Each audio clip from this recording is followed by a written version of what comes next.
बच्चों, कक्षा 5 के सभी विद्यार्थियों को मेरा नमस्कार। बच्चों, इससे पहले हमने 7 अध्याय पूरे कर लिए हैं।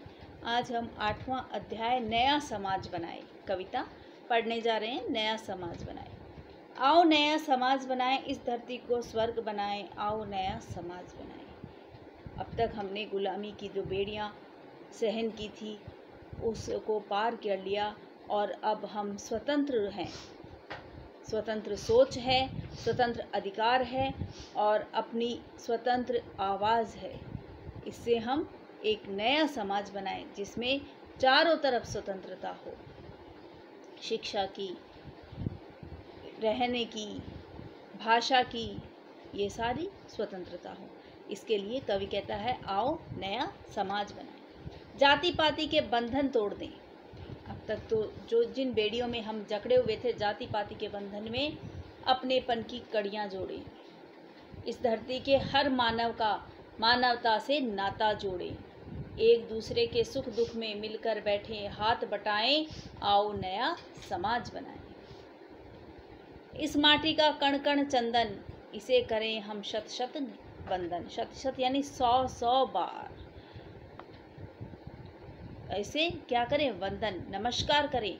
जिस माटी का कण कण चंदन के समान है। नई रोशनी की किरणें बने, आज सजा दें हर घर आंगन। हम नई रोशनी यानी नई राह पर चलेंगे। हम वो पुरानी रूढ़िवादी बातें नहीं करेंगे। जाति पाति के बंधन तोड़ देंगे और ऊंच नीच का भेद मिटा करके नई रोशनी की किरणें बनाएंगे। आज सजा दे हर घर आंगन, मिलजुल कर आगे बढ़ने का सबके मन में भाव जगाएं। आओ नया समाज बनाएं। श्रम को जीवन मंत्र बनाएं, ऊंच नीच का भेद मिटाएं। भारत माता के हम सपूत बन, नव जीवन की अलख जगाएं। अलख माने ज्योति, नए जीवन की ज्योति जगाएं। धारा सभी की, गगन सभी का। धरा यानी हमारी पृथ्वी, पृथ्वी सभी की है और गगन यानी आसमान भी सबका है। यही प्रेम संदेश सुनाएं। आओ हम नया समाज बनाएं। सबके मन में यही भाव जगा दें कि हम सब एक हैं। कोई छोटा नहीं, कोई बड़ा नहीं, कोई जाति और धर्म अलग अलग नहीं है। ईश्वर एक है, धरती एक है, सूर्य एक है, आसमान एक है। तो फिर हम सब अलग अलग क्यों?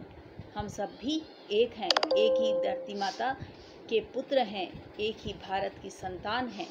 इसलिए हम ऐसी सोच को पीछे छोड़ दें और नया समाज बनाएं। इसके प्रश्न उत्तर हम अगले वीडियो में करेंगे। धन्यवाद बच्चों।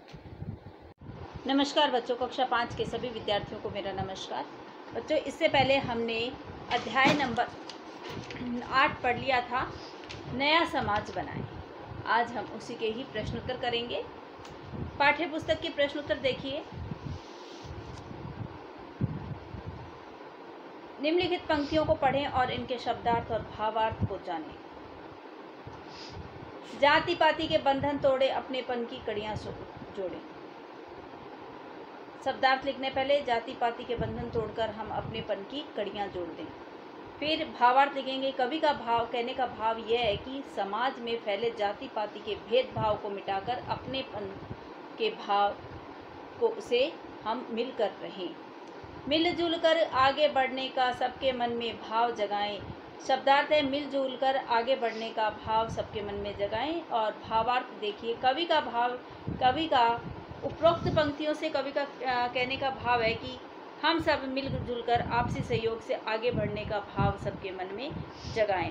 धरा सभी की, गगन सभी का, यही प्रेम संदेश सुनाएं। भावार्थ देखिए। कवि का इन उक्त पंक्तियों से में कहने का भाव यह है कि धरती और आकाश सभी का समान अधिकार है। इसलिए हम सभी आपसी प्रेम से मिलजुल कर प्रेम के संदेश को हम सबको सुनाएं। अब बच्चों, रिक्त स्थानों की पूर्ति आप कविता देख करके पूरी करेंगे। प्रश्न संख्या 2, भारत माँ के सपूत बनकर हम कौन कौन से काम कर सकते हैं? भारत माँ के सपूत बनकर हम ऊंच नीच और का भेदभाव मिटा सकते हैं, नए विचारों को दुनिया में ला सकते हैं। कविता के आधार पर नया समाज कैसा होगा? कविता के आधार पर नया समाज जाति पाति के भेदभाव मिटा देगा। आपस में मिलजुल कर हम सब रहेंगे, एक दूसरे के सुख दुख में साथ देंगे। कौन सा संदेश सुनाने की बात कविता में कही गई है? प्रेम का संदेश सुनाने की बात कविता में कही गई है। हमें किसका भेद मिटाने की आवश्यकता है? हमें ऊंच नीच और जाति बंधन के भेद मिटाने की आवश्यकता है। हमें एक दूसरे के प्रति कैसा भाव रखना चाहिए? हमें एक दूसरे के प्रति प्रेम का भाव रखना चाहिए।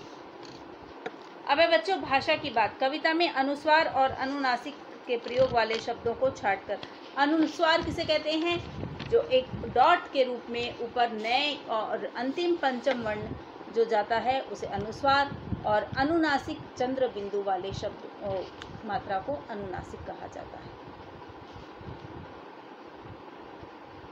कविता आप मौखिक रूप में याद करेंगे और अपनी वीडियो बना करके स्कूल में भेजेंगे। धन्यवाद बच्चों।